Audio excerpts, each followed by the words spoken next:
اعوذ باللہ من الشیطان الرجیم بسم اللہ الرحمن الرحیم۔ اس سے پہلے ہم انسانی تخلیق کے مقصد پہ گفتگو کر چکے ہیں اور شیطان کو کس حد تک آزادی دی گئی، کیا اختیارات اسے دیے گئے، کیا کچھ کر سکتا ہے، اس موضوع پہ بھی میں بات کر چکا ہوں۔ تو آج ہمارا موضوع ہوگا کہ انبیاء کی دعوت کیا ہے۔ تو اس موضوع کو شروع کرنے سے پہلے میں ایک دو چیزیں واضح کر دوں جو ہمارے ذہن میں کچھ ایسی چیزیں پائی جاتی ہیں حضرت آدم کی تخلیق کے بارے میں اور اس کے بعد جو کچھ ہوا کہ وہ قرآن کے خلاف ہے، قرآن کے مطابق نہیں ہے۔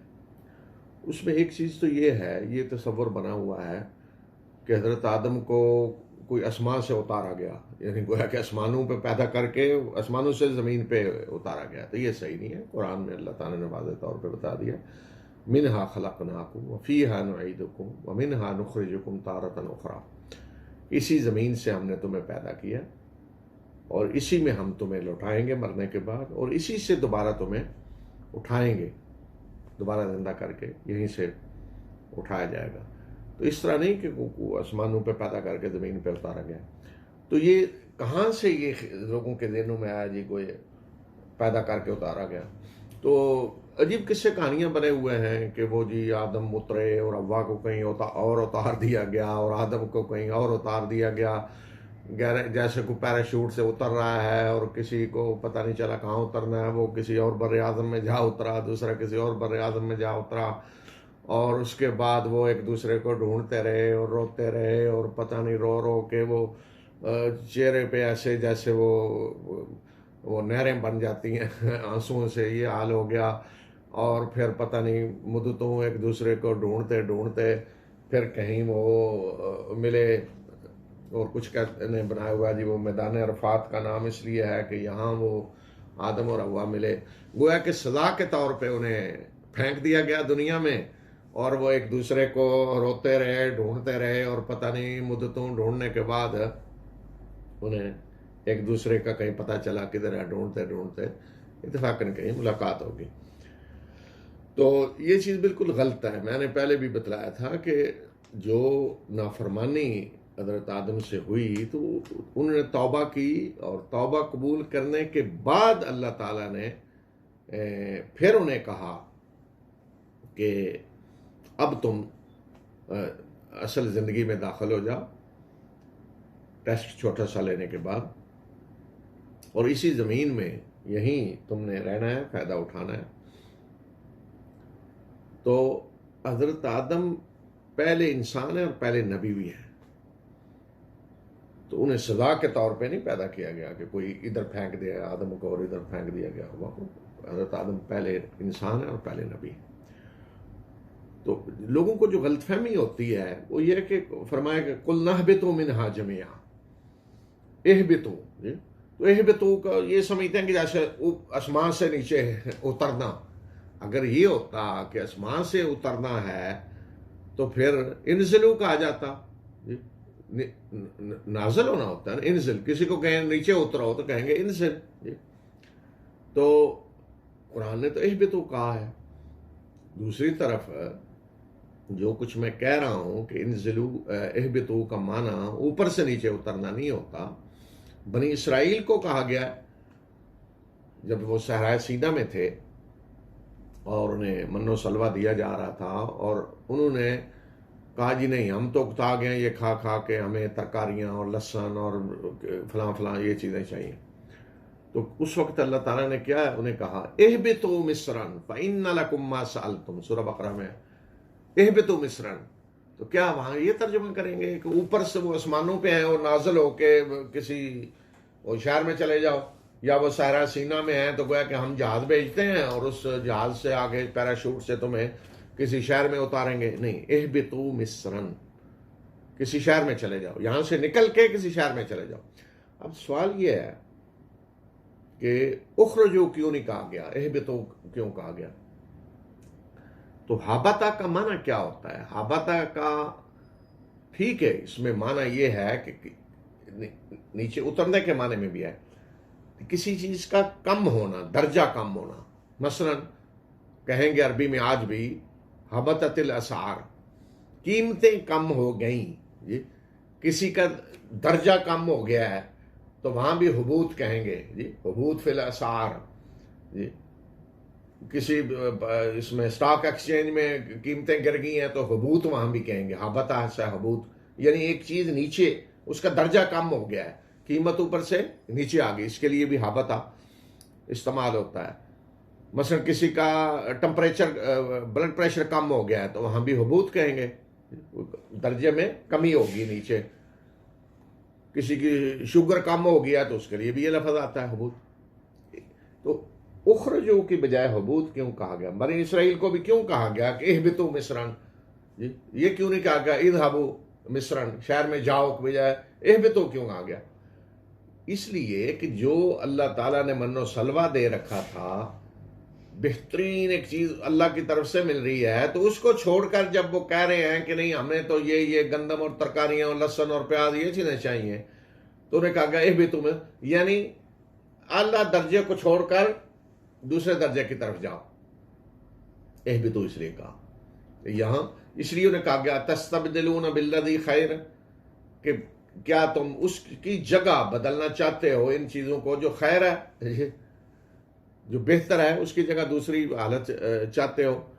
تو یہاں مفت میں مل رہا ہے اور وہاں اگر جاؤ گے کسی شہر میں تو وہاں تو تمہیں محنت کر کے سارا کچھ کرنا پڑے گا. کھیتی باڑی کرو، یہ چیز بیجو، پھر انتظار کرو جی لہسن پیاز کب تیار ہوتا ہے، ترکاریاں کب تم نے کھانی. تو یہ تو مفت میں سارا کچھ مل رہا ہے، تو گویا کہ درجہ تمہارا کم ہوگا اس سے. تو اس سے یہ مطلب نہیں نکلتا کہ اہبطوا منہا سے مطلب گویا کہ آسمان میں ہیں اور پھر جنت میں ہیں. وہ جو جنت جس میں اعمال کا حساب ہونے کے بعد جانا ہے اسی جنت میں پہلے داخل کر دیا، مفت میں گویا کہ مل رہی اعمال کے بغیر. تو وہ جنت اعمال کے بغیر نہیں ملنی کسی کو، امتحان کے بعد، پاس ہونے کے بعد ملے گی. تو ایک تو یہ میں نے کہا کہ یہ تصور جو ہمارے یہاں ہے غلط ہے کہ آسمانوں سے اترے، اور پھر یہ بھی تصور غلط ہے کہ گویا کہ وہ اتر کے ایک سزا کے طور پہ پھینک دیے گئے اور ڈھونڈتے رہے ایک دوسرے کو اور اچانک کہیں ملاقات ہوگی. نہیں،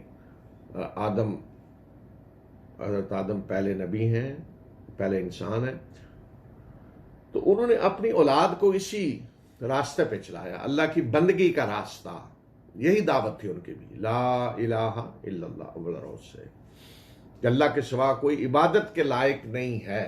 یہی دعوت تھی حضرت آدم نے جو اپنی اولاد کو دی. اسی راستے پر چلے، صرف اور صرف اللہ کی عبادت ہوگی، اسی کی اطاعت ہوگی، اسی کی مرضی کے مطابق زندگی گزاری جائے گی. تو دیکھیں سورہ بقرہ میں جہاں تخلیق آدم کا ذکر ہے تو وہیں بتا دیا فَإِمَّا يَأْتِيَنَّكُم مِّنِّي هُدًى فَمَن تَبِعَ هُدَايَ فَلَا خَوْفٌ عَلَيْهِمْ وَلَا هُمْ يَحْزَنُونَ، کہ اگر میری طرف سے تمہارے پاس ہدایت آئے تو جس نے میری بھیجی ہوئی ہدایت کی پیروی کی، ایسے لوگوں کو کوئی خوف اور غم نہیں ہوگا. یعنی ان کے لیے جنت ہے، کوئی خوف اور غم، کوئی خوف نہیں، غم نہیں. یہ اصطلاح جنت کے لیے. اور مقابلے میں والذین کفروا وکذبوا بآیاتنا اولئک اصحاب النار هم فیہا خالدون، جنہوں نے کفر کیا اور ہماری آیات کو جھٹلایا تو وہ آگ میں جانے والے ہیں، اس میں ہمیشہ رہیں گے. تو یہ پیغام حضرت آدم نے اول روز سے اپنی اولاد کو دے دیا اور وہ اسی راستے پہ چلے، توحید کے راستے پہ، اللہ کی بندگی کے راستے پہ، کہ عبادت کا حق صرف اللہ کا ہے، کسی اور کا نہیں ہے. لا الہ الا اللہ، کہ کوئی الہ نہیں ہے اللہ کے سوا. اچھا یہاں یہ نہیں کہا کہ کوئی خالق نہیں ہے اللہ کے سوا، اس میں تو کبھی اختلاف ہی نہیں رہا نا. ساری انسانیت نے ہمیشہ مانا ہے کہ اللہ ہی خالق ہے. کوئی اور دعوے دار آیا ہے کہ میں نے پیدا کیا ہے؟ اختلاف تو تب ہو نا کہ جب کوئی اور دعوے دار آ کے کہ نہیں یہ میں نے پیدا کیا ہے. تو کچھ لوگ اللہ کو مان رہے ہیں، خالق کچھ اور، یا کسی نے آ کے یہ کہا کہ رب میں ہوں پرورش کرنے والا، میں ہوں اس کائنات کا مالک، بادشاہی میری ہے. نہیں، یہ تو دعویٰ ہی نہیں کسی نے کیا. تو حضرت آدم کی اولاد اسی راستے پہ چلی، یہی بندگی کا راستہ، یہی نماز، یہی زکوٰۃ، یہی روزہ، یہی قربانی، شریعت ساری اسی طرح عبادت. اور عبادت ہی میں یہ بھی چیز ہے، عبادت کی ایک قسم کہ کیا ہے کہ نظر و نیاز اللہ کا حق ہے، قربانی اللہ کا حق ہے، یہ بھی عبادت ہے، اس لیے غیر اللہ کے لیے قربانی کرنا شرک ہے، غیر اللہ کو اللہ کے سوا کسی اور کے لیے نیاز دینا شرک ہے۔ تو آپ دیکھیں کہ حضرت آدم کے دونوں بیٹوں کا ذکر قرآن میں آیا ہے، حابیل اور قابیل کا، کیا ذکر کیا آیا ہے؟ وَاتْلُ عَلَيْهِمْ نَبَأَ بَنِي آدَمَ بِالْحَقِّ، کہ انہیں آدم کے دونوں بیٹوں کا قصہ ٹھیک ٹھیک سنائیں۔ کیا تھا قصہ؟ اِذْ قَرَّبَا قُرْبَانًا فَتُقُبِّلَ مِنْ أَحَدِهِمَا وَلَمْ يُتَقَبَّلْ مِنَ الْآخَرِ، کہ جب دونوں نے قربانی پیش کی اللہ کے ہاں، ایک کی قبول کر لی گئی، دوسرے کی قبول نہیں کی گئی۔ قربانی کس نے پیش کی؟ آدم کے بیٹوں نے۔ تو قربانی عبادت ہے، نیاز کی شکل میں ہے نا، اللہ کے سامنے نیاز پیش کی قربانی، تو ایک کی قبول ہوئی، حابیل کی ہوئی، قابیل کی نہیں ہوئی۔ آگے واقعہ پھر آیا کہ انسانی قتل، حابیل کو قابیل نے کہا میری چونکہ قبول نہیں ہوئی تو میں تمہیں قتل کر دوں گا، تو حابیل نے جواب میں کیا کہا؟ انما یتقبل اللہ من المتقین، کہ اللہ قربانی متقی لوگوں سے قبول کرتا ہے۔ اب سوال یہ ہے کہ پتہ کیسے چلا انہیں قبول ہوگی یا نہیں ہوگی؟ کہ اس وقت شروع میں نشانی یہ ہوتی تھی کہ کوئی قربانی کوئی چیز ذبح کر کے اگر ذبح کی ہے یا ویسے نیاز رکھی ہے تو قبول ہونے کی یہ علامت ہوتی تھی کہ آسمان سے آگ آ کے اسے ختم کر دیتی تھی، پتہ چل جاتا تھا یہ قبول ہوئی ہے اور یہ قبول نہیں ہوئی۔ تو اب میں اس واقعے کی تفصیل میں نہیں جا رہا، میرا مقصد یہ بتلانا ہے کہ قربانی اول روز سے، یہ تو ضمن ذکر قرآن نے کر دیا نا، ذکر بھی کس سلسلے میں کیا ہے؟ انسانی قتل کی ابتدا بتانے کے لیے کہ پہلا انسانی قتل کیوں ہوا، کس وجہ سے ہوا، اس لیے ذکر آ گیا، ورنہ نماز بھی اسی طرح فرض تھی، اور اسی طرح زکوٰۃ، اسی طرح روزے، جو آج عبادات ہیں ساری اسی طرح تھی۔ حضرت آدم نے اپنی اولاد کو بالکل اسی راستے پہ چلایا، لا الہ الا اللہ، کہ عبادت کا حق صرف اور صرف اللہ کا ہے، کسی اور کا نہیں۔ اسی راستے پہ انسانیت چلتی رہی۔ پھر شیطان نے جو چیلنج کیا تھا کہ میں انہیں تیرے راستے سے ہٹاؤں گا، تیرا نہ شکرہ بناؤں گا، یعنی شرک کرواؤں گا، خاصہ سے شرک شروع ہوا، بڑھتے بڑھتے بڑھتے بالآخر یہ حال ہوا کہ شرک ہی پھیل گیا۔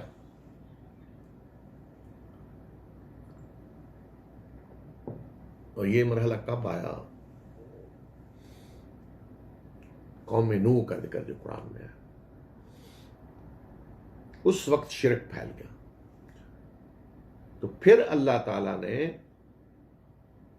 حضرت نوح کو بھیجا، اپنے ایک رسول کو بھیجا کہ وہ لوگوں کو وارننگ دیں، واپس اس راستے پہ لائیں، اللہ کی بندگی کا راستہ، لا الہ الا اللہ کی دعوت دیں پھر انہیں۔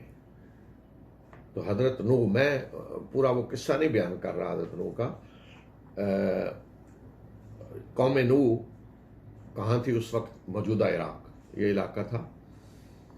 تو یہ بھی ہو سکتا ہے کہ ساری انسانیت اس وقت یہیں آباد ہو، انسانی آبادی صرف یہیں ہو، اور یہ بھی ہو سکتا ہے کہیں اور بھی ہو، لیکن گویا کہ بڑی انسانی آبادی یہیں تھی۔ تو یہاں شرک پھیل گیا۔ اب شرک جو پھیلا تو کیا تھا شرک؟ کیا قوم نوح کے لوگ انہیں اللہ کا انکار کر دیا کہ ہم نہیں مانتے کسی خدا کو؟ نہیں، یہ تو کبھی انسانی تاریخ میں ہوا نہیں۔ یہ تو بے وقوف کو تھوڑے، یہ جب سوشلزم تھا سوویت یونین میں تو اس قسم کے احمق کو پیدا ہوئے کہ اللہ کا انکار کرنے والے، یہ آج اس دور میں ہوں گے، ہزاروں ہو سکتا ہے ایسے احمق بھی ہوں گے کہ اللہ کا انکار کرنے والے، ورنہ انسانی تاریخ میں یہ نہیں کبھی ہوا کہ لوگ اللہ کا انکار کر رہے ہیں۔ تو ہمارے ذہن میں جو ایک یہ کنسیپٹ بھی ہے نا، یہ تصور بیٹھا ہوا ہے بچپن سے، ہم جب سنتے ہیں، یا کم از کم میں نے تو جب سنا، میرا تصور میرے ذہن میں تو یہی تھا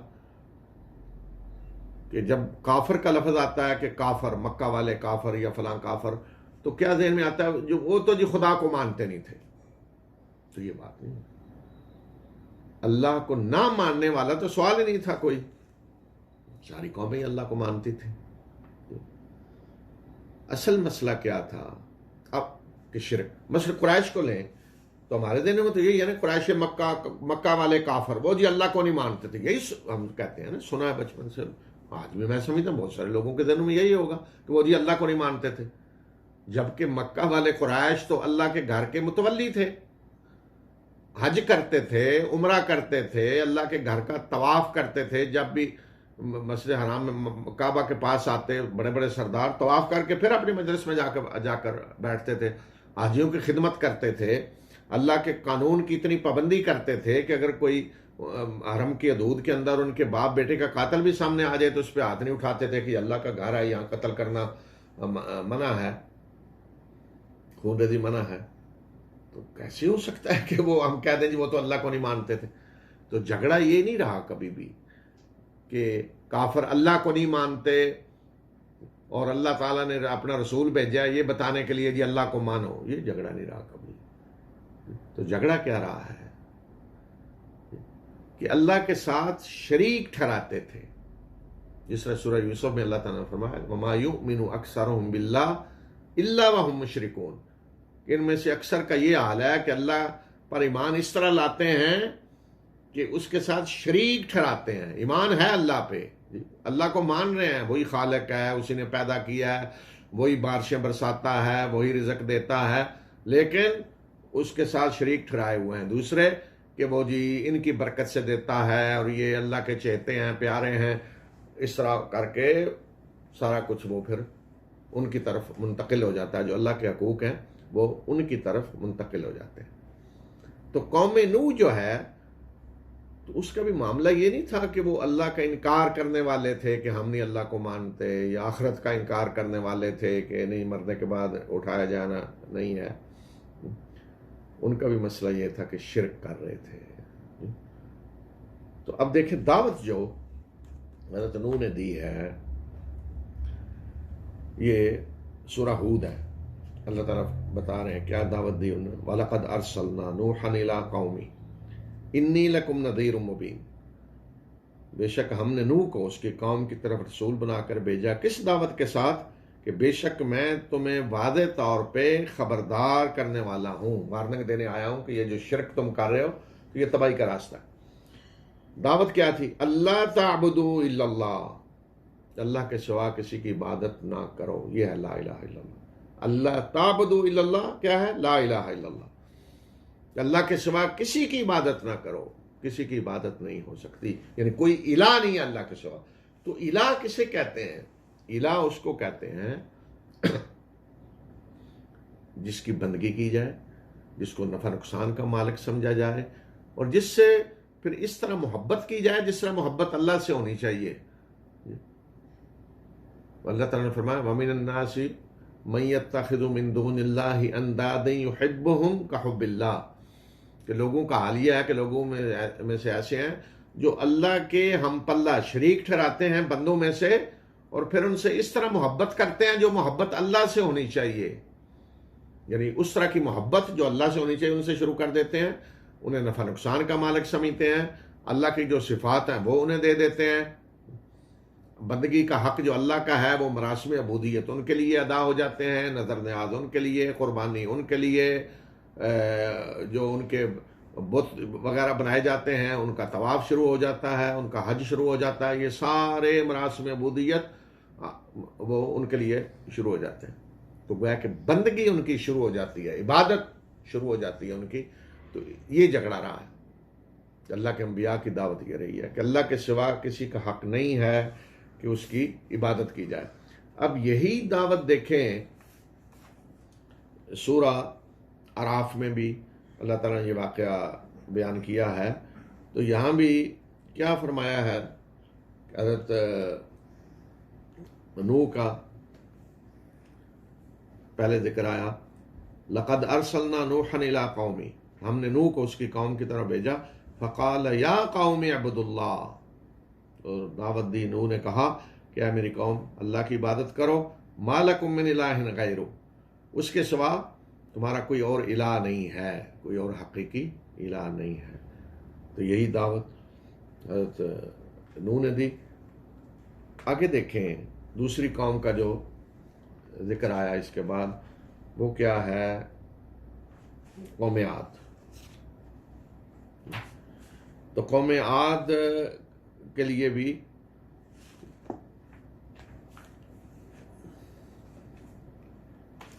یہی فرمایا کہ وَإِلَىٰ عَادٍ أَخَاهُمْ هُودًا، اور ہم نے عاد کی طرف ان کے بھائی ہود کو بھیجا. قَالَ يَا قَوْمِ اعْبُدُوا اللَّهَ مَا لَكُم مِّنْ إِلَٰهٍ غَيْرُهُ. تو ہود نے کہا کہ اے میری قوم، اللہ کی عبادت کرو، اس کے سوا کوئی اور تمہارا الہ نہیں، کوئی اور عبادت کے لائق نہیں ہے. ان انتم الا مفترون، تم افطرا پردازیاں کر رہے ہو. یہ جو دوسرے الہ تم نے بنائے ہوئے ہیں یہ من گھڑت ہیں، ان کی کوئی حقیقت نہیں ہے. تو قوم عاد کون سی تھی؟ قوم نوح پہ جب عذاب آیا، طوفان کے ذریعے ہلاک کیے گئے، تو جو کشتی میں بچائے گئے تھے مسلمان، ان کی نسل آگے جو چلی تو اس میں سے قوم عاد نکلی.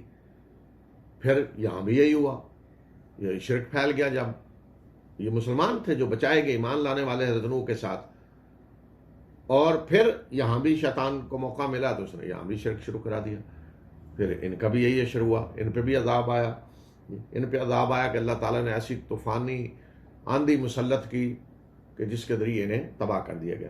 پھر صرف ایمان لانے والے بچے. تو جو ایمان لانے والے بچے، انہی سے آگے قوم سمود، حضرت صالح کو جن کی طرف بھیجا گیا، تو پھر ان میں بھی شرک شروع ہو گیا.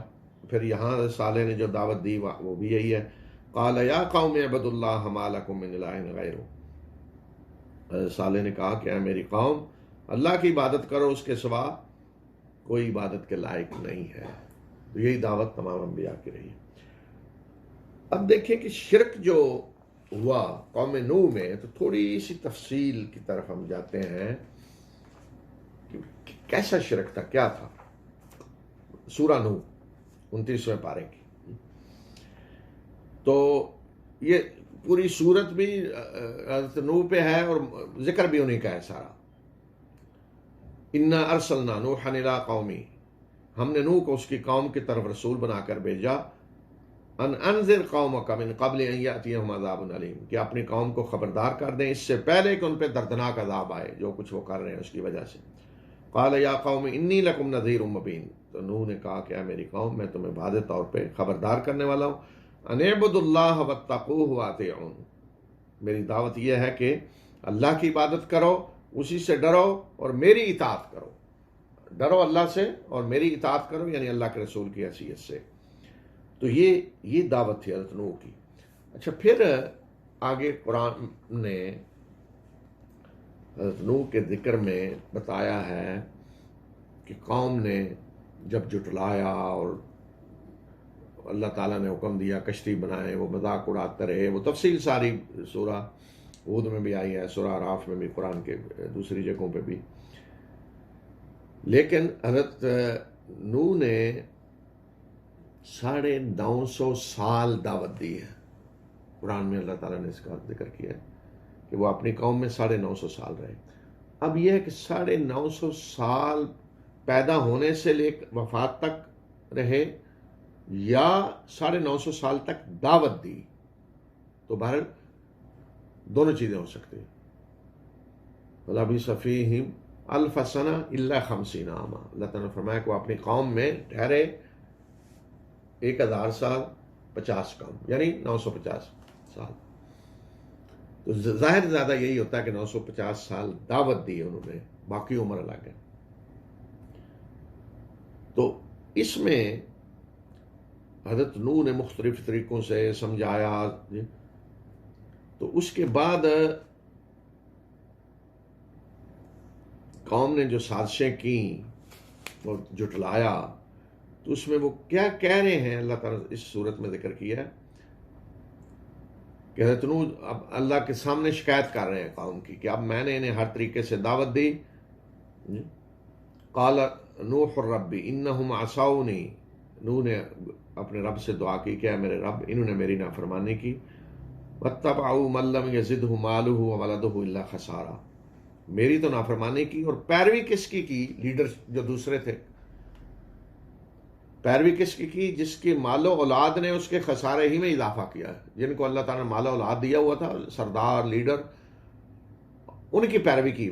مجھے جٹلا کے، وہ مکروا مکرن کبارا، اور انہوں نے بڑی بڑی سازشیں کی، اور وقالوا لا تذرن آلہتکم، اور انہوں نے لوگوں سے کہا کہ اپنے الہوں کو مت چھوڑنا، خداؤں کو مت چھوڑنا. الہ نہیں، آلہہ، الہ کی جمع آلہہ، یعنی بہت سارے الہ انہوں نے بنا لیے تھے. تو انبیاء کی دعوت کیا آتے کہ لا الہ الا اللہ، کوئی الہ نہیں، یہ سارے الہوں کی نفی ہو جاتی ہے. اب مثلا مکہ میں بھی دیکھیں 360 بت تھے یا اس سے بھی زیادہ ہوں گے ہر طرف، مکہ کے ارد گرد کعبہ کے اندر ہر طرف بت. تو اس میں سے ہر ایک کو کیا کہا جاتا تھا؟ الہ. اس کی جمع آلہہ، سب الہ تھے، یہ الہ یہ الہ یہ سارے لات اور منات اور عزا، بڑے بڑے جو تھے الہ تھے، ان کی پوجا کی جا رہی تھی. تو کیا ان میں سے کسی کو قریش یہ سمجھتے تھے کہ یہ خالق ہے ہمارا، اس نے ہمیں پیدا کیا ہے، یہ بارش برساتا ہے، یہ اولادیں دیتا ہے؟ نہیں، وہ کہتے تھے ان کے صدقے ملتی ہیں ہمیں، ان کی برکت سے ملتی ہیں ہمیں. تو انہوں نے لوگوں سے کہا، بھڑکایا لوگوں کو، وقالوا لا تذرن آلہتکم، کہ انہوں نے لوگوں کو کہا کہ اپنے الہوں کو مت چھوڑنا. یہ نو جو ہیں یہ تمہیں اپنے الہوں سے دور کرنا چاہتے ہیں، ان کو مت چھوڑنا. ولا تذرن ودا ولا سواع ولا یغوث ویعوق ونسرا، اور کبھی بھی ود اور سواع اور یغوث اور یعوق اور نصر کو نہ چھوڑنا. ولا تذرن، کبھی نہ چھوڑنا، تاکید کے ساتھ. ولا تذرن ودا ولا سواع ولا یغوث ویعوق ونسرا وقد اضلوا کثیرا، اور انہوں نے بہت سارے لوگوں کو گمراہ کر دیا.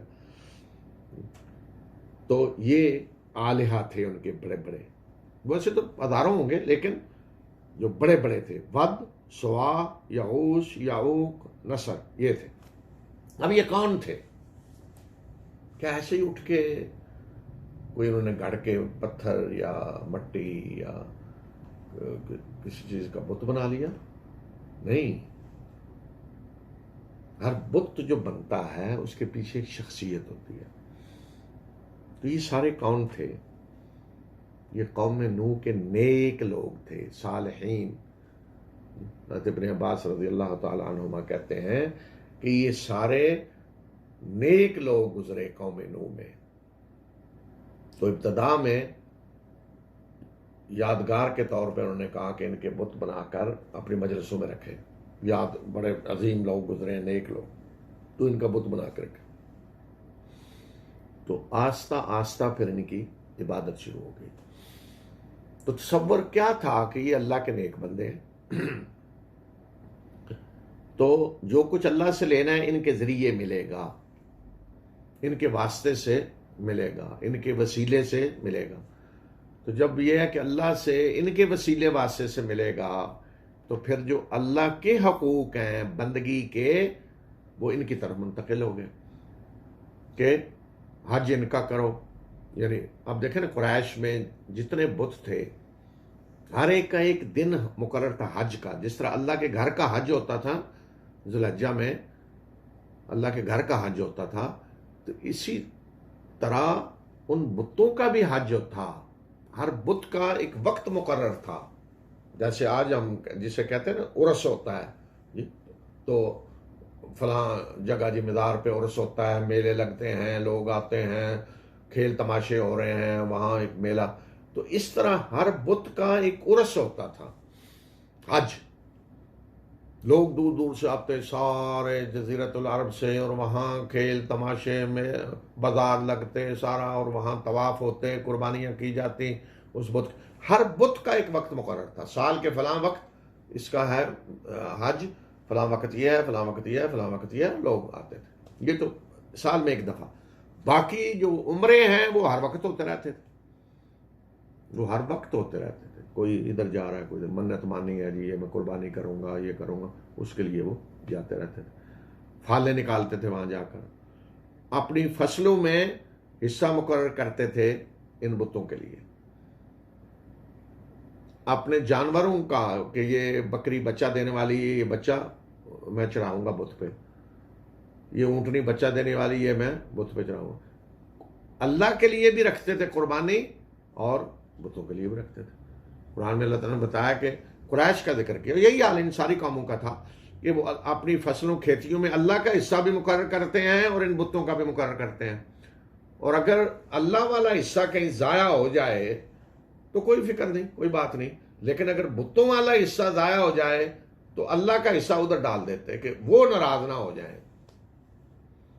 تو یہ جتنے بت تھے قوم نوح کے، یہ سارے اللہ کے نیک بندے تھے، یہ سارے بزرگ، مطلب آپ کہنا چاہیں تو بابا کہہ لیں، بابا صاحب، مطلب بابا صاحب یہ ود اور بابا سوا اور بابا یغوث اور بابا یعوق اور بابا نصر، یہ سارے بڑے بڑے کو تھے۔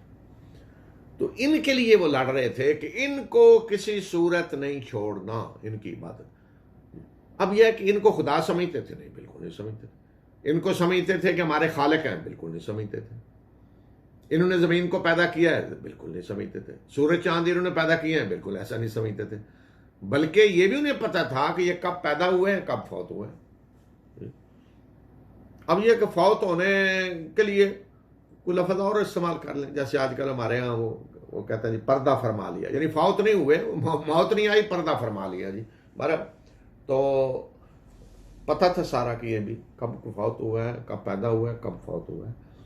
تو اس لیے ان کے بارے میں وہ یہ تو نہیں کہتے تھے خالق ہی ہیں، یہ جھگڑا نہیں۔ تو اس لیے اللہ کے انبیاء کی دعوت یہ نہیں رہی کہ لا خالق الا اللہ، کہ یہ مانو کہ اللہ کے سوا کو خالق نہیں، اس پہ تو اتفاق ہو رہا، کوئی جھگڑا نہیں۔ لا رب الا اللہ نہیں کہا، بلکہ دعوت یہ ہے کہ جب رب اللہ ہے، بادشاہ کائنات کا وہ ہے، بارشیں وہ برسا رہا ہے، فصلیں وہ اگا رہا ہے، پیدا اس نے کیا ہے، جو کچھ کھا رہے ہو اس کا دیا ہوا ہے، یہ زمین جس پہ رہ رہے ہو اس کی بنائی ہوئی ہے، یہ سورج جو تمہیں روشنی اور حرارت دے رہا ہے یہ اس کا پیدا کیا ہوا ہے، یہ چاند جو تمہیں روشنی دے رہا ہے یہ اس کا پیدا کیا ہوا ہے، یہ کائنات ساری جس میں تم ہو یہ اس کی بنائی ہوئی ہے، یہ جانور جن سے تم فائدے اٹھا رہے ہو اس نے تمہاری خدمت میں مسخر کیے ہوئے ہیں۔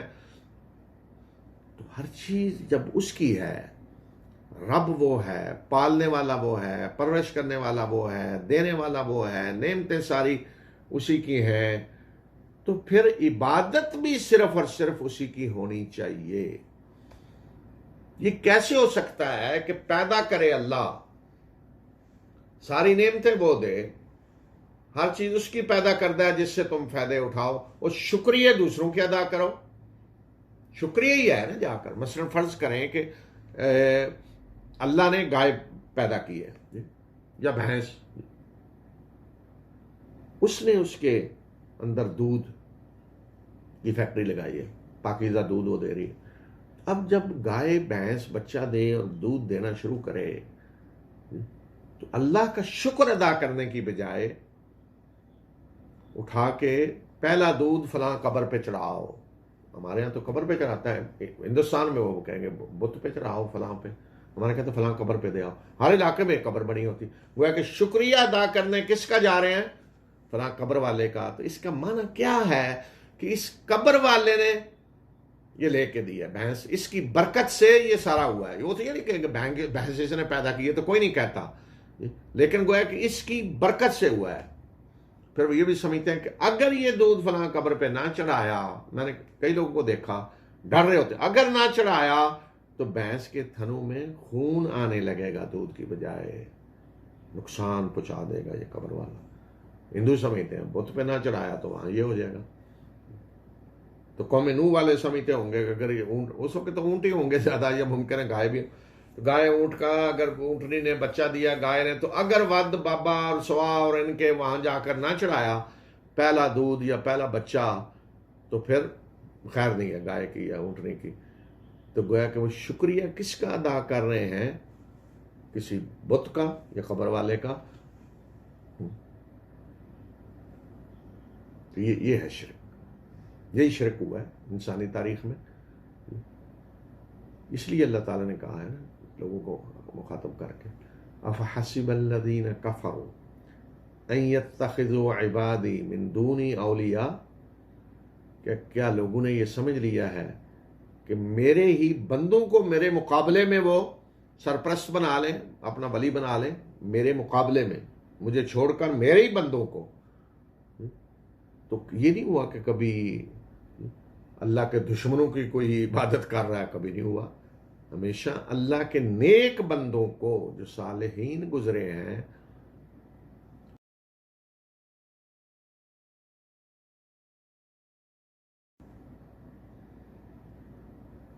قریش کے جو بت تھے سارے کے سارے وہ بھی اسی طرح تھے. ان کے بارے میں بھی یہی تصور تھا کہ یہ نیک لوگ گزرے ہیں اور ان کے بت بنا لیے گئے. کیا قریش شروع سے بت پوجتے تھے؟ نہیں. پتہ تھا کہ کون بت لایا ہے، کب سے بت پرستی شروع ہوئی.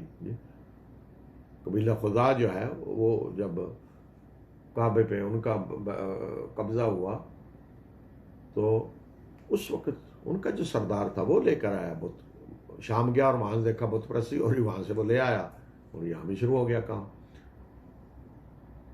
تو اللہ کے انبیاء کی جو دعوت رہی ہے کہ لا الہ الا اللہ، تو یہ ہے کوئی الہ نہیں. تو مسئلہ اس لیے وہ بھڑک اٹھتے تھے نا، گویا کہ وہ کہہ رہے ہیں کہ لا تذرن آلیہ، اپنے ان الہوں کو نہ چھوڑنا. تو الہ تو سینکڑوں ہیں. تو جب یہ کہا جائے جی کوئی الہ نہیں، ان میں سے کوئی الوہیت کے اختیار نہیں رکھتا، تو وہاں تو پھر کیا ہوگا؟ وہ مارنے کو آئیں گے نا، جھگڑیں گے. گویا کہ آپ کہہ رہے ہیں کہ یہ تو کچھ بھی نہیں، ان کے پاس تو کوئی اختیار نہیں ہے، کوئی طاقت نہیں ہے.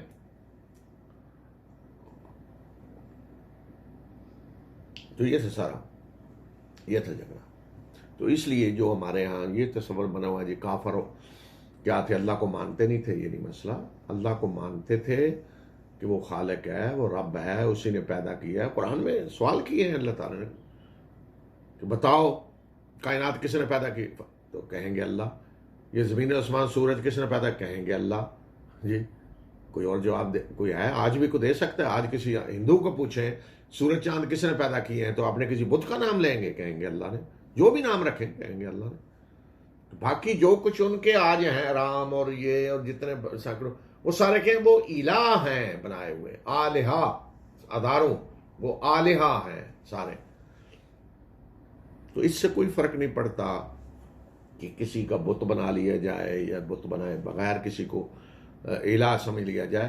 اصل یہ ہے کہ الوہیت کی صفات آپ کسی کو طرف منسوب کر دیں کہ وہ نفع نقصان پہنچا سکتا ہے، جی وہ ہر چیز جانتا ہے، اسے علم ہے، وہ جہاں بھی دور بیٹھا ہو وہ آپ کی مدد کر سکتا ہے، وہ سن رہا ہے، سب کچھ جانتا ہے. اب دیکھیں نا مثلا ایک کوئی اللہ کا نیک بندہ، ان کا تو خیر قصور نہیں ہے اللہ کے نیک بندوں کا، وہ تو قیامت کے دن برات کا اعلان کر دیں گے. تو کوئی اللہ کا نیک بندہ دنیا میں اگر پنجابی ہے تو ممکن ہے بعض دفعہ یہ ہوتا ہے کہ کسی کو ممکن ہے اردو بھی نہ آتی ہو، پنجابی زبان ہے نہ اردو آتی، چلو اردو آتی ہو پنجابی اچھا. اب جب فوت ہوتے ہیں تو ہر زبان میں مانگنا شروع کر دیتے ہیں.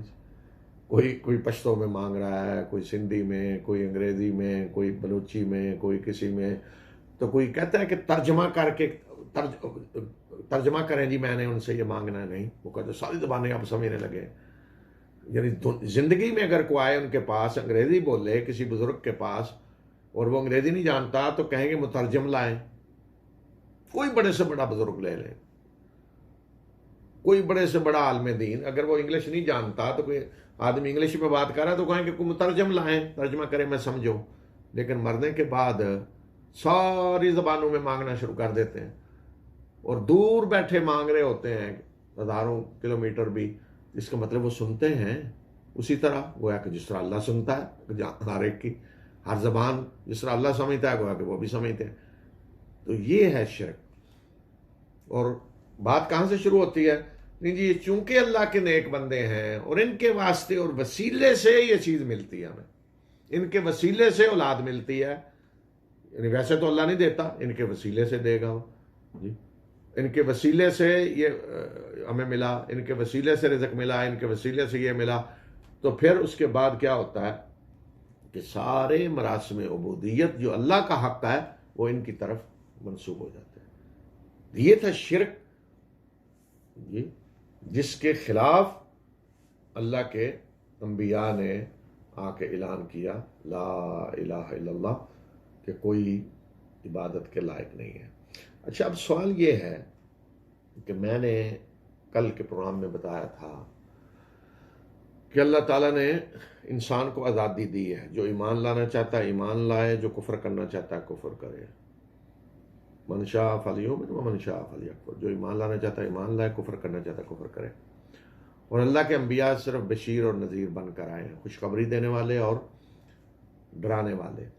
تو پھر یہ جو قومیں ہیں جن کا ذکر قرآن میں آیا ہے، قوم نوح، قوم عاد، سمود، قوم مدین ہے یا قوم لوط، جن کو عرب اس وقت جانتے تھے، ویسے تو بہت ساری اور قومیں ہیں جن کا یہی اشر ہوا ہوگا، لیکن قرآن میں اللہ نے ان قوموں کا ذکر کیا جن کو عرب جانتے تھے۔ تو پھر ان پہ عذاب کیوں آیا؟ اگر اللہ نے آزادی دی ہے کفر کی، دنیا میں آزادی، کوئی یہ نہ سمجھے کہ آزادی دی ہے جی جو چاہیں کریں کوئی پوچھنے والا نہیں ہے، دنیا میں آزادی، امتحان کے لیے آزادی دی ہے، اور جب امتحان ختم ہو جائے گا دنیا میں تو رزلٹ پھر آگے آئے گا، تو وہاں نتیجہ بھگتنا ہے۔ ایمان کا نتیجہ جنت ہے اور کفر کا نتیجہ اور شرک کا نتیجہ جہنم ہے۔ تو دنیا میں جب تک امتحان ہو رہا ہے اس وقت تک آزادی۔ تو جب اللہ نے آزادی دی ہے تو پھر ان پہ عذاب کیوں آیا؟ ان قوموں کو تباہ کیوں کیا گیا؟ جی تو یاد رکھیں کہ ان پہ عذاب جو آیا وہ اس وجہ سے نہیں آیا کہ انہوں نے کفر کیا، اس وجہ سے نہیں آیا۔ اگر اس طرح دیکھیں کہ اللہ تعالیٰ نے کفر کرنے پہ کسی کو عذاب دینا ہو تو پھر آسمانی بڑا عذاب لانے کی کیا ضرورت ہے؟ جو شخص بھی کافر ہے تو اللہ مار دے اسے، ویسے ہی اس کی آکسیجن بند کر دے، 1 منٹ میں ختم، مر گیا، کوئی ایسی بیماری لگے کہ مر جائے، اس کا رزق بند کر دے، اللہ مر جائے، اللہ زندہ رہنے کا حق ہی نہ دے، مار دے، تو دیر لگتی ہے نہیں، لیکن ایسا کبھی ہوا ہے نہیں۔ یا رزق نہ دے اللہ، نہیں، بلکہ کفر کرنے والوں کو رزق زیادہ ملتا ہے، امتحان کے لیے زیادہ اللہ رزق دیتا ہے۔ بلکہ اللہ تعالیٰ نے سورہ زخرف میں تو یہ بھی فرمایا وَلَوْلَا أَن يَكُونَ النَّاسُ أُمَّةً وَاحِدَةً، اگر یہ خطرہ نہ ہوتا کہ لوگ ایک ہی راستے پہ چل پڑیں گے، یعنی کفر ہی کے راستے پہ، تو ہم جو کفر کرنے والے ہیں ان کو اتنا رزق دیتے کہ ان کے گھروں کی چھتیں، سیڑھیاں، فرنیچر سارا سونے کا ہوتا، اتنی دولت ہم دے دیتے۔ لیکن پھر یہ ہوتا کہ سارے لوگ ادھر جاتے ہیں، جو کفر کرنے سے زیادہ دولت ملتی تو امتحان سخت ہو جاتا ایمان لانے والوں کا۔ تو اس لیے اللہ تعالیٰ نے فرمایا کہ ہم نے ہاتھ ہلکا رکھا ہے ذرا، ورنہ دولت زیادہ مل رہی ہے۔ تو اگر یہ ہے کہ کفر کرنے کی مہلت اللہ نے نہیں دینی، یا کفر کرنے والے کو اللہ نے سزا دینی دنیا میں، تو پھر تو اللہ مار دے۔ کسی کافر کی فصل میں، کسی کھیت میں فصل ہی نہ اگے، اس کے کھیت میں بارش ہی نہ ہو، اس کی بھینس کے بچے ہی مر جائیں، بھینس دودھ ہی نہ دے، کافر کو میں نہیں دودھ پلاؤں گی، یہ کبھی ہوا ہے؟ نہیں، سب کچھ مل رہا ہے، اس لیے کہ امتحان ہو رہا ہے۔ تو اللہ تعالیٰ نے عذاب اس لیے نہیں بھیجا کہ انہوں نے کفر کیا تو اللہ نے عذاب بھیج دیا، نہیں، عذاب اس لیے بھیجا کہ ان کا جرم صرف یہ نہیں تھا کہ انہوں نے کفر کیا، بلکہ یہ کہ وہ ایمان نہیں لانے دے رہے تھے دوسروں کو، دوسروں کو ایمان سے روک رہے تھے، زبردستی ایمان سے روک رہے تھے۔ جو اپنی مرضی سے ایمان لانا چاہے اس کو ستا رہے تھے، اس کو اذیتیں دے رہے تھے۔ اب مکہ میں دیکھیں، مثال مکہ کی دیکھ لیں آپ کہ کیا ہو رہا تھا۔ کیا اللہ کے رسول صلی اللہ علیہ وسلم نے یا آپ کے اوپر ایمان لانے والوں نے کبھی کسی شخص کو مکہ میں پکڑ کے اس کو لے گئے ہیں اور مار رہے ہیں ایمان لاؤ ورنہ تمہیں مار دیں گے؟ کوئی ایک واقعہ ہوا؟ کوئی ایک واقعہ ہوا نہیں؟ یا کسی کو ویسے ہی پکڑ کے ڈرایا ہو کسی نے ایمان لاؤ ورنہ کچھ کر؟ نہیں ہوا۔ جو لانا چاہتا ہے لایا، آزادی سے ایمان لانا چاہتا ہے لایا۔ لیکن دوسری طرف کیا ہو رہا تھا کہ جو ایمان لا رہا ہے اس کو ستایا جا رہا ہے، اس کو مارا جا رہا ہے، اس کی جان خطرے میں ہے، اس کا مال خطرے میں ہے، اس کی تجارت خطرے میں ہے، اس کو آ کے انگاروں پہ لٹایا جا رہا ہے، حتیٰ کہ شہید کیا جا رہا ہے۔ حضرت عمار کے والد اور والدہ کو شہید کیا گیا۔ کیا جرم تھا ان کا؟ بلال کا کیا جرم تھا؟ خباب کا کیا جرم تھا کیا انہوں نے کسی کی بھینسیں چرائی تھیں، کسی کے اونٹ چرائے تھے، کوئی جبر کیا تھا، کوئی کہیں دھماکہ کیا تھا، کیا کیا تھا؟ اپنی مرضی سے انہوں نے کہا کہ ہم اللہ کے سوا کسی کی عبادت نہیں کریں گے، لا الہ الا اللہ، کسی کو حق نہیں ہے کہ ہم اپنی مرضی سے، آزادی سے. تو وہ آزادی دینے کے لیے تیار نہیں تھے. تو یہی حال قوم نوح، قوم عاد، قوم سمود، ساری قوموں میں تھا کہ وہ ایمان لانے والوں پہ جبر کر رہے تھے، آزادی نہیں دے رہے تھے. گویا کہ اس کی مثال ایسے سمجھے کہ جیسے کمرہ امتحان میں ایک کلاس ہے، امتحان دے رہے ہیں. کچھ لوگ ہیں اسٹوڈنٹ جو محنت کر رہے ہیں اچھی اور پڑھ رہے ہیں اور بہترین طریقے سے وہ پڑھ کے پاس ہونا چاہتے ہیں. کچھ ایسے لفنٹر کہ جنہوں نے کبھی پڑھا نہیں، فیل ہوتے آ رہے ہیں، فیل ہوتے آ رہے ہیں، اسی کلاس میں بیٹھے فیل ہوتے آ رہے ہیں، فیل ہوتے آ رہے ہیں. ہوتے ہیں اسکولوں میں، کالجوں میں ایسے بیٹھے ہوئے ہیں، فیل ہوتے آ رہے ہیں، نہ انہیں پڑھنا ہے نہ پڑھنے دینا ہے. تو اگر امتحان ہو رہا ہو، وہ تو پتہ ہے انہیں فیل ہونا ہے، لیکن کسی اور کو بھی امتحان نہ دینے دیں. امتحان کے دن مار داڑ، یہ وہ اٹھا کے کرسیاں پھینک دیں، پیپر چھین لیے، سارا کچھ یہ کر دیا، ختم. پھر دوبارہ امتحان ہونے لگا، پھر اسی طرح، دوبارہ پھر اسی طرح. تو اب جرم ان کا یہ نہیں کہ وہ خود نہیں پڑھ رہے، فیل ہوتے ہوں، نہ پڑھیں، کسی نے نہیں پڑھنا، لیکن مسئلہ یہ ہے کہ جو پڑھنا چاہتے ہیں ان کو بھی نہیں پڑھنے دے رہے.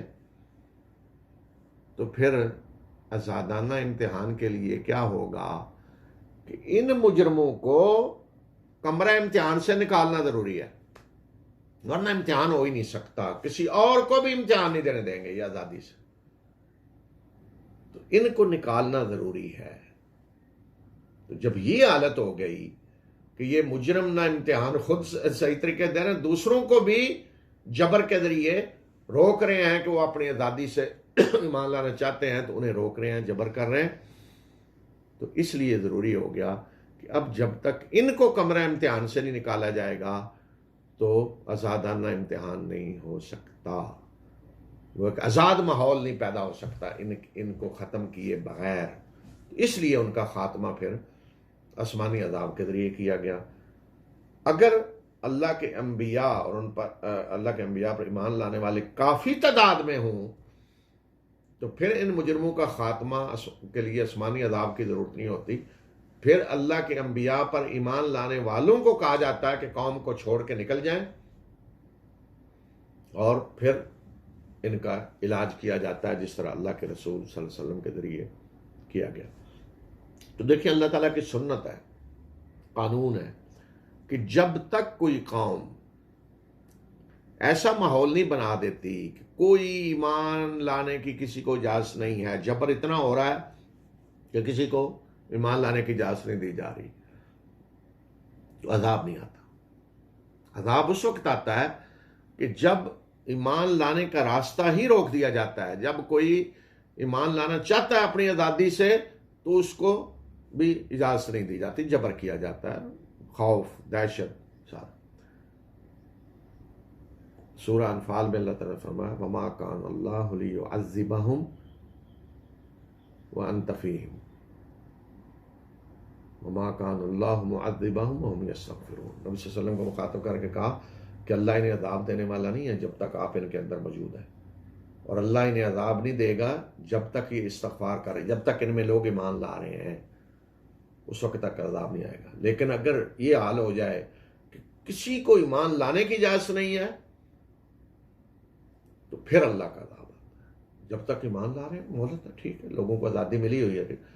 یا پھر یہ ہے کہ اللہ کے رسول کو جب تک کوئی قوم برداشت کرتی ہے تو ٹھیک ہے، موقع ملا ہوا ہے. لیکن جب یہ حال ہو جائے کہ اللہ کے رسول کو قتل کرنے پہ تیار ہو جائیں، اللہ کے رسول کو وہ برداشت کرنے کے لیے تیار نہیں ہے، نکال دیں یا قتل کرنے کے لیے تیار ہو جائیں، تو پھر عذاب آتا ہے. گویا کہ اب وہ نہ صرف مسئلہ یہ نہیں ہے کہ خود وہ کفر کر رہے ہیں بلکہ وہ دوسروں کو ایمان نہیں لانے دے رہے. اس لیے ضروری ہے کہ اب ان کا صفحہ ہے کہ ان بدماشوں سے زمین کو پاک کیا جائے اور لوگوں کو آزادی دی جائے، پھر نئے سرے سے امتحان شروع ہو. تو اس لیے دیکھیں قوم نوح میں ان سب بدماشوں کو ختم کیا گیا، ایمان لانے والوں کو بچایا گیا، اور پھر نئے سرے سے امتحان شروع ہوا. پھر جب اس طرح کے بدماش آ گئے، پھر شرک شروع ہوا، تو پھر یہی حال قوم عاد میں ہوا، سمود میں. یہاں دیکھیں کہ حضرت نوح نے جب یہ دعا کی ہے کہ اے پروردگار اب ان پہ عذاب لے آ، 950 سال کے بعد، تو کیا کہا ہے، غور کریں. وقال نوح ربی لا تذر علی الارض من الکافرین دیارا، اور انہوں نے دعا کی کہ اے میرے پروردگار زمین پہ اب کسی کافر کو زندہ نہ چھوڑ، کسی زمین پہ بسنے والے کسی کافر کو زندہ نہ چھوڑ. کیوں؟ انک ان تذرہم یضلوا عبادک، کہ بے شک اگر تو انہیں چھوڑے گا زندہ تو تیرے بندوں کو گمراہ کریں گے زبردستی، انہیں ایمان نہیں لانے دیں گے. یہ نہیں کہا کہ اگر تم انہیں زندہ چھوڑے گا تو کفر کریں گے، نہیں، یہ کہا یضلوا عبادک، تیرے دوسرے بندوں کو زبردستی گمراہ کریں گے. ولا یلدوا الا فاجرا کفارا، اور ان کے گھروں میں جو اولادیں پیدا ہوں گی وہ بھی فاجر اور کافر ہوں گے. یعنی اپنی اولادوں کو بھی زبردستی اسی راستے پہ چلائیں گے، کفر کے راستے پہ، انہیں بھی آزادی نہیں دیں گے ایمان کی، اور باقی جو دوسرے لوگ ہیں ان میں سے بھی جو ایمان لانا چاہے گا اسے بھی اجازت نہیں دیں گے. تو گویا کہ وہ آزادی ختم کر رہے ہیں جو امتحان کے لیے ضروری ہے. تو جب آزادی ختم کر دے جو امتحان کے لیے ضروری ہے، ایمان لانے والوں کو ایمان نہ لانے دے.